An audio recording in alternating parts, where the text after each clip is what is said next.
Software ಸೊಸೆ ಮತ್ತು farmer ಸೊಸೆ. ಒಂದು ಸಣ್ಣ ಗ್ರಾಮದಲ್ಲಿ ಸರೋಜಮ್ಮ ಎನ್ನುವ ಮಹಿಳೆ ಇದ್ದರು. ಅವರಿಗೆ 2 ಗಂಡು ಮಕ್ಕಳು ಇದ್ದರು.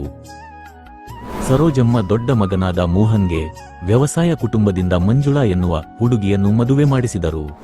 ಮೋಹನ್ಗೆ ಮದುವೆ ಮಾಡಿ ಸ್ವಲ್ಪ ದಿನದಲ್ಲೇ ಚಿಕ್ಕ ಮಗನಾದ ಮುರಳಿಗೆ ವಾಣಿ ಎನ್ನುವ ಸಾಫ್ಟ್ವೇರ್ ಕಂಪನಿನಲ್ಲಿ ಕೆಲಸ ಮಾಡುವ ಹುಡುಗಿಯನ್ನು ಮದುವೆ ಮಾಡಿಸಿದರು. ಮಂಜುಳಾ ಅವಳು ಕಷ್ಟದಿಂದ ಬೆಳೆದ ಹುಡುಗಿ. ಆದ್ದರಿಂದ ಬೆಳಗ್ಗೆ ಬೇಗನೆ ಎದ್ದು ಮನೆ ಕೆಲಸಗಳನ್ನು ಮುಗಿಸಿ ಮತ್ತು ಅಡುಗೆಯ ಕೆಲಸಗಳನ್ನು ಮಾಡುತ್ತಾಳೆ. ಆದರೆ ವಾಣಿ ಮಾತ್ರ ಬೆಳಿಗ್ಗೆ 8 ಗಂಟೆಗೆ ಎದ್ದು ಅವಳು ಸ್ನಾನ ಮಾಡಿ ರೆಡಿಯಾಗಿ ಟಿಫನ್ ಮಾಡಿ ಮತ್ತು ಮಧ್ಯಾಹ್ನಕ್ಕೆ ಲಂಚ್ ಬಾಕ್ಸ್ ತೆಗೆದುಕೊಂಡು ಆಫೀಸ್ಗೆ ಹೋಗಿ ಬಿಡುತ್ತಾಳೆ. ವಾಣಿಗೆ ಮಂಜುಳಳನ್ನು ಕಂಡರೆ ಸ್ವಲ್ಪನೂ ಇಷ್ಟವಾಗುವುದಿಲ್ಲ. ಯಾವಾಗಲೂ ಮನಸ್ಸಿನೊಳಗೆ ಬೈಯುತ್ತಿರುತ್ತಾರೆ. ಹೀಗೆ ಒಂದು ದಿನ ಮಂಜುಳಾ ಅಡುಗೆ ಮಾಡುತ್ತಿರುವಾಗ ವಾಣಿ ಬಂದು ಹೀಗೆ ಕೇಳುತ್ತಾಳೆ. ಅಕ್ಕ, ನನ್ನ ಲಂಚ್ ಬಾಕ್ಸ್ ರೆಡಿ ಮಾಡಿದ್ದೀರಾ? ಆಫೀಸ್ಗೆ ಟೈಮ್ ಆಯ್ತು. ವಾರಿ ವಾಣಿ, ಅತ್ತೆ ದೋಸೆಯನ್ನು ಕೇಳಿದರು. ಅವರಿಗೆ ಮಾಡುತ್ತಾ ಮರೆತು ಬಿಟ್ಟೆ. ಇವತ್ತು ಒಂದು ದಿನ ನೀನು ಟಿಫನ್ ಬಾಕ್ಸ್ ರೆಡಿ ಮಾಡಿಕೋ. ಯಾಕೆ? ನನ್ನ ಲಂಚ್ ಬಾಕ್ಸ್ ರೆಡಿ ಮಾಡಿಬಿಟ್ಟು ನಂತರ ನೀವು ದೋಸೆ ಮಾಡಬಹುದು ತಾನೆ? ನೀವು ಎಲ್ಲಾದರೂ ಹೋಗುತ್ತೀರಾ? ಮನೆಯಲ್ಲೇ ಇರುತ್ತೀರಾ ತಾನೆ? ಯಾವಾಗಲಾದರೂ ಏನು ಬೇಕಾದರೂ ಅಡುಗೆ ಮಾಡಿ ತಿನ್ನಬಹುದಲ್ಲವೇ? ಆದರೆ ನಾನು ಆಫೀಸ್ಗೆ ಹೋಗಬೇಕು, ಅಲ್ಲಿ ಕೆಲಸ ಮಾಡಬೇಕು. ನನಗೆ ಎಷ್ಟೊಂದು ಟೆನ್ಷನ್ ಆಗುತ್ತೆ ಗೊತ್ತಾ? ಈಗ ಏನಾಯ್ತು ಅಂತ ಇಷ್ಟೊಂದು ಕೋಪದಿಂದ ಇದ್ದೀಯ ವಾಣಿ? ಮಾಡಿ ಮಡಿಗಿರುವ ಊಟವನ್ನು ಬಾಕ್ಸ್ಗೆ ಹಾಕಿಕೊಳ್ಳುವುದಕ್ಕೆ ಯಾಕೆ ಇಷ್ಟೊಂದು ಸೋಂಬೇರಿಯಾಗಿದ್ದೀಯ ನೀನು?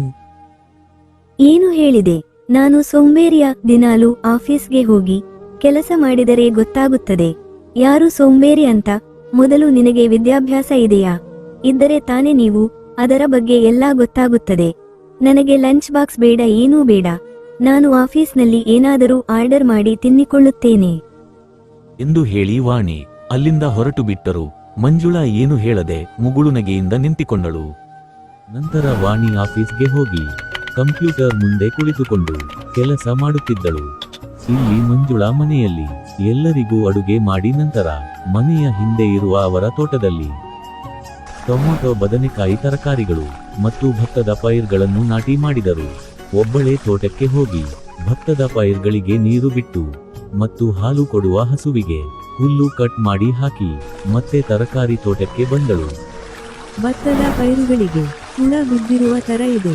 ನಾಳೆ ಅವರಿಗೆ ಹೇಳಿ ಔಷಧಿ ತರ ಕೇಳಬೇಕು, ಇಲ್ಲಂದರೆ ಭತ್ತದ ಪೈರುಗಳೆಲ್ಲ ನಾಶವಾಗಿ ಬಿಡುತ್ತದೆ ಎಂದು ಹೇಳಿ ಯೋಚನೆ ಮಾಡುತ್ತಾ ಸಂಜೆವರೆಗೂ ತೋಟದಲ್ಲೇ ಇದ್ದು ತೋಟದಲ್ಲಿರುವ ಎಲ್ಲಾ ಕೆಲಸಗಳನ್ನು ಮುಗಿಸಿ ಸಂಜೆ ಆದ ತಕ್ಷಣ ಮತ್ತೆ ಮನೆಗೆ ಬಂದು ಮನೆಯ ಎಲ್ಲಾ ಕೆಲಸ ಮುಗಿಸಿ ಅಡುಗೆ ಮಾಡಲು ಅಡುಗೆ ರೂಮಿಗೆ ಹೋದಳು.